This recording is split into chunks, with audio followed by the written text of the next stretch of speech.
Hi, my name is Alex and I am a Norwegian exchange student here at Minnesota State University Moorhead for the semester. And today I'm going to be making a video about things that you might want to consider when you're making your own videos or movies. Also, since my days are numbered here in the States, I thought I might as well enjoy some of my favorite American snacks and beverages that we don't get back in Norway. Hope you don't mind.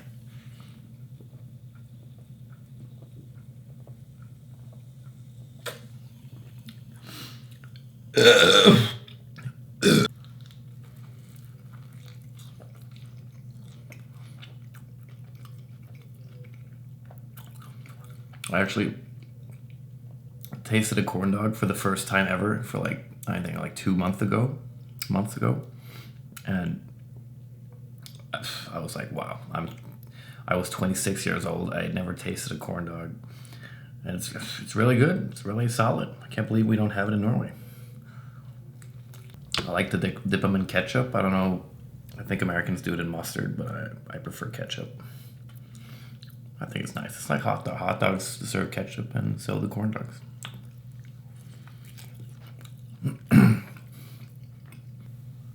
Eating ketchup with a beard is the worst. I'd like to start talking to you guys about aperture and f-stops and how they can help you out in low light situations. The aperture refers to the opening inside of your lens. So the larger the opening is, the more light is going to be letting through your lens, and the more light you're going to have in your final image. The smaller the opening is, the less light you're going to have through your lens and the less light you're going to have in your final image. To know how big or small your f-stop number is, you're going to have to be looking at your viewfinder screen on your camera. On your camera screen, you're going to see the letter F, a small f, and next to it a number. Here's the tricky part, because the smaller the number is, the bigger your opening is going to be. So if you're at a f1.4, your opening is going to be pretty huge because you're going to have a lot of light coming through. But if you go to an f22, you're going to be working with something like this, like a small hole. So toggling between your f-stops isn't just toggling between f2 and f3 and f3 to f4. If you want to be doubling and halving your f-stops, you've got to learn like the usual f-stop lineup, the usual suspects, if you may. And this one starts at an f1.4. Even though your aperture ring can go larger, this curve starts in f1.4, so you can learn. So by halving my lights and my f-stops, I go from f1.4 to f2. And then f2 to f2.8, and f2.8 to f4, and then to f5.6, which is mid-range, and f5.6 to f8, f11, f16, and f22.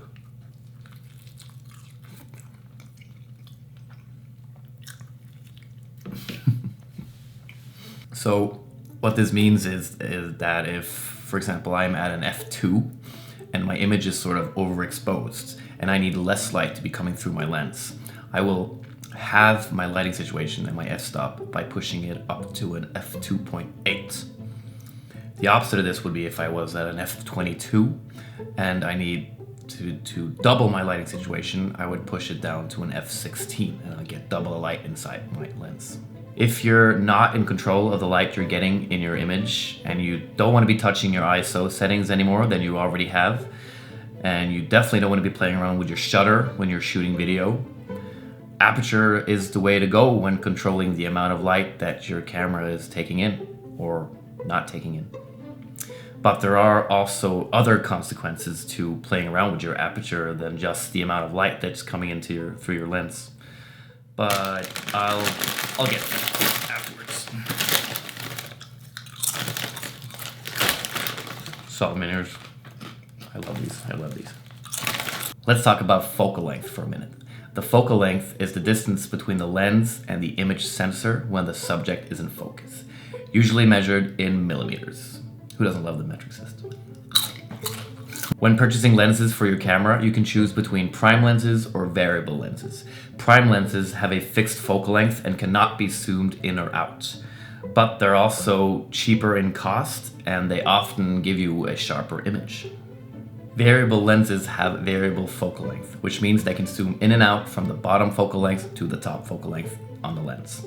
That being said, some prime lenses do have the possibility to attach converters, which give them the possibility to change focal length. Like this 28mm that turns into a 21mm with this wide angle converter. This means that you can use 28 and 21, but not millimeters in between. Which reminds me to talk about the different focal length categories, which are wide angle, normal, and zoom or telephoto. A typical variable lens would have focal lengths between maybe 16 to 35 millimeters, or even lower if you want to go ultra wide. Sorry about that. The purpose of a wide angle lens is to exaggerate motion, and the wide angle lenses can often go wider than our human eyesight, which can be handy if you're filming in like really small spaces. You want to get like a bigger room feel to it, or you just want to get all that room in one wide angle, or if you want to get that exaggerated wide angle close-up of someone where they look like really weird like that, or if you just want to get all of that beautiful landscape in one beautiful shot, then wide angle is the way to go. Normal refers to kind of like how we see everything normal, the most normal way to shoot something. And the default for normal focal lengths is usually about 50 millimeters. But I categorize normal focal length anywhere between 35 to 75 millimeters. I'd probably even put in 80 millimeters there, because a lot of people do shoot portraits with 80 millimeters and they look normal and pretty good. I'm actually right now I'm shooting at 50 millimeters and I think I look pretty normal. Or no, I don't know. And then zoom lenses or telephoto lenses. I'd say they start at around 70 millimeters, and anything up from 70 millimeters is zoom or telephoto. I personally own a 70 to 200 millimeter zoom lens, which is perfect for most situations. The only reason I'd need any more than 200 millimeters is if I was shooting sports events or like wildlife photography, or just like any kind of scenario where I need to be far away from my subject while shooting, which doesn't really happen that often.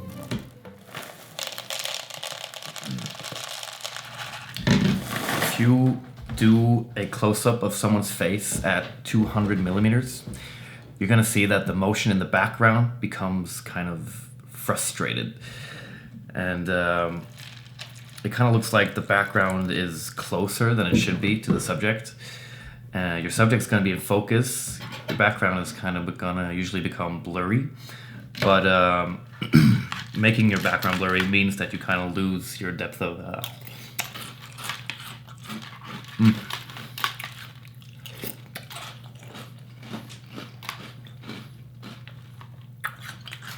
your depth of field. Sorry. There are 3 things that can technically determine your depth of field in your image, and they are aperture, focal length, and focus.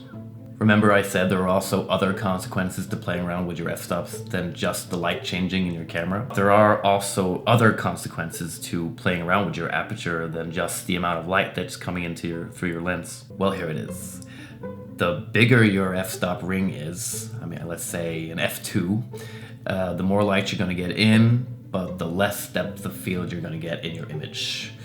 Which means that the smaller your ring is, let's say all the way to f22, the more depth of field you're going to get in your image.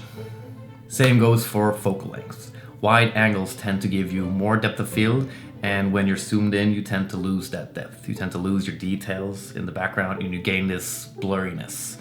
And a lot of people like that blurriness. I like that blurriness, but if you're someone who wants to zoom in and still have those details in the background, then I suggest to start playing around with your aperture and see what you can do. And finally, focus is also something that can add or take to your depth of field. If you focus on a subject that is far away, you're going to get more depth of field. Everything is going to be in focus. But if you focus on something that is right in front of your camera, then you're going to lose the depth of field in the background. Same thing goes for the human eyesight. If I hold my finger in front of my face and look at it, now my background is blurry and my finger is in focus. If I put my hand over here, then everything seems to be more detailed. I get more depth of field. Of course, depth of field is something you get from your composition as well. If you're filming a flat wall, it doesn't matter what you do in your camera, you're still going to get a flat wall. If you're filming a beautiful horizon with stuff in the foreground, stuff in the background, you're going to get that nice depth of field. You're going to see things everywhere. And using the technical elements of aperture, focal length, and focus, you can figure out how you want to regulate your own depth of field.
I bet you're wondering why that starburst eating sequence was so smooth and slow. Well, it's because I changed my frames per second settings from the standard 24 frames per second to 100 frames per second.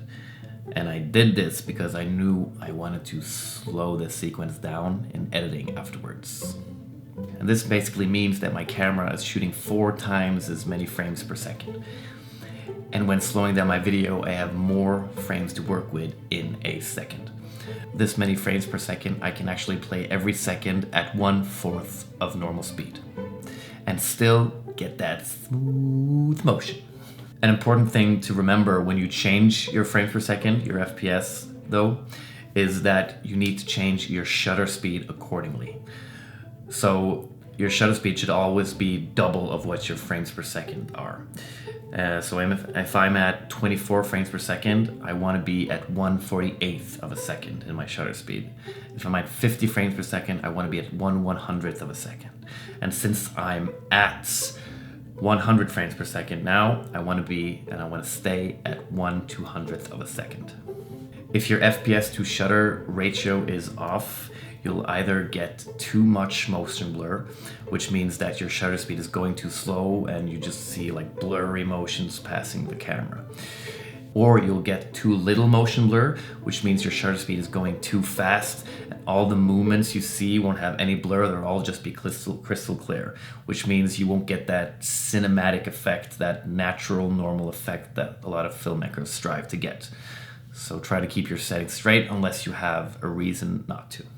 Alrighty, these were a couple of things to consider when making movies, and I would definitely consider absolutely every single one of the things I mentioned and learning more. I wish I could teach you more, but the Papa John's pizza guy is like 1 minute away and I don't want to make him angry, and I'd rather eat pizza than teach you guys more stuff, so have fun and good luck.